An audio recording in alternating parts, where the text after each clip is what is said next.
up, you guys? It's your girl Saucion, and that's with two Y's. So today I am doing a much requested Q&A. And this Q&A is geared towards questions about my... I'm sorry if I keep looking this way. So I have my laptop. I'm going to read the questions off here. I sent it to my email.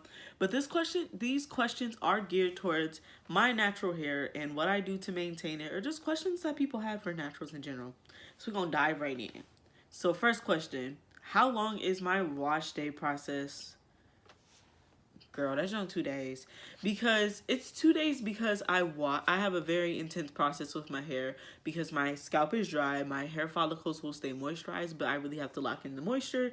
So I do my regular wash. I do one time shampoo, wash and repeat, one time co-wash, wash and repeat. I do a regular conditioner that you rinse off to detangle, and then I twist my hair with a leave-in conditioner. I leave it overnight. Most of the time it goes well into the next day because I'll do like homework. I usually do it on a Saturday going into Sunday. Do my little chores, whatever, wash my clothes, get myself ready for my week, and then I do my hair. That's usually the last thing on my list. So 2 days technically, but it's not that it literally takes me so long for every process. It's just that deep conditioning process. I really want that moisture to lock into my hair. Next question. Did my curl pattern change during my journey? It did. So my curl pattern isn't one pattern. My mom, dad, and grandmother have very different curl patterns, and I'm kind of this mixed result of all of them. So when I first started, I had this very tight coil type curl pattern like my mom had. If you look up, it's here. This is like a picture from her in the Navy, and her name's Michelle. But very tight curl pattern like my mom had. And then when I started growing more, it moved into it was like just a little bit looser. So I went from a 4C to a 4C. Cuff was 4C, cuff of 4B. Now I'm deep into a 4B. Some parts of my hair look like a 4A because it's very wavy. But at the same time, like over here, some parts of my hair is very coil-like, springy, stretches out super long. So yeah, it changed during the process, and I'm pretty sure it's gonna continue to move into the 4B stage, and hopefully it just stays there, because I don't want just waves. I want nice curls. I can't talk, but it's fine. Next question. What are some easy hairstyles for short hair? So I will be doing a video very soon to fully answer this question, but I would say I love doing high puffs. My hair isn't considered short much anymore, but I love doing a puff. Excuse me. I like protective styles with my hair. If you're trying to grow your hair out and it's short, I like protective styles. So getting a sew-in with no hair left out with like a frontal or a closure, please make sure that you don't braid too tight if your hair is really easily, like if it breaks off super easy.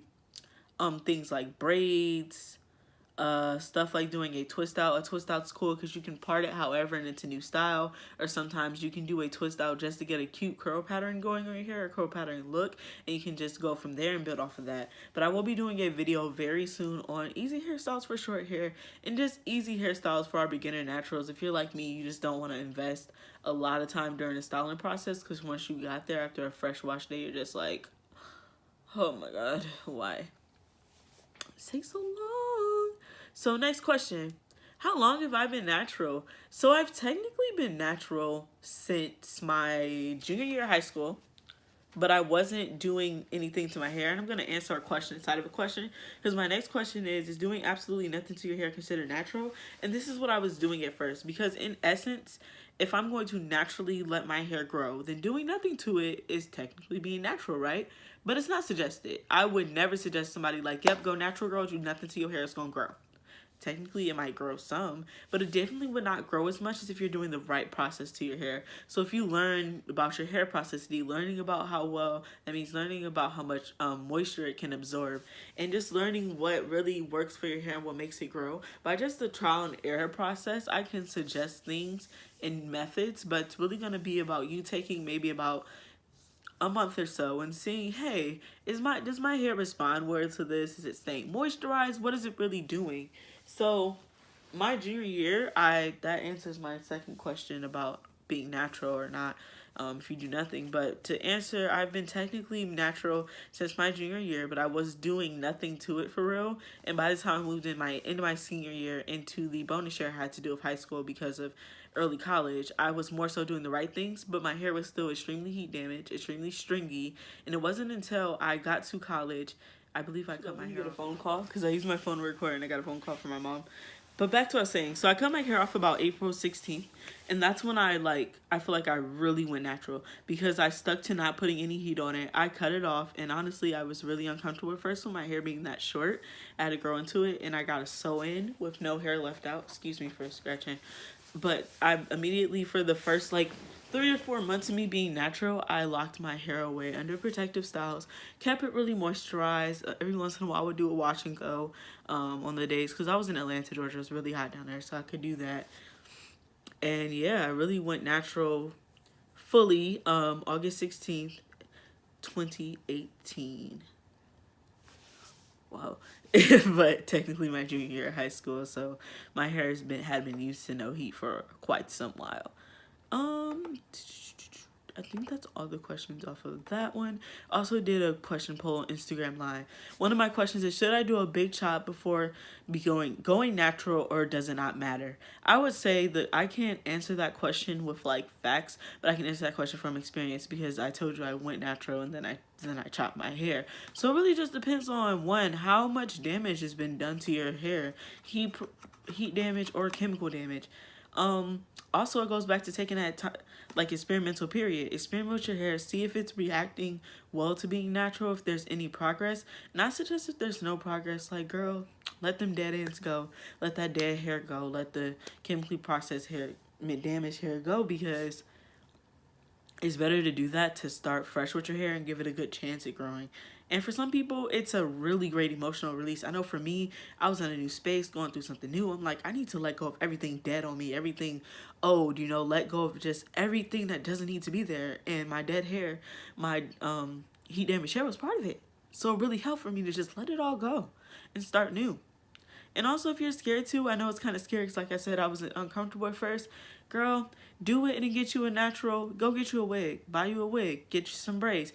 Get a hairstyle that's protective. That way, anyways, you don't have to worry about trying to get into styling at first. You can lock it away and you can start doing your Googles, doing your YouTubes, and find out what styles you want to do. So next question. What's your go-to style?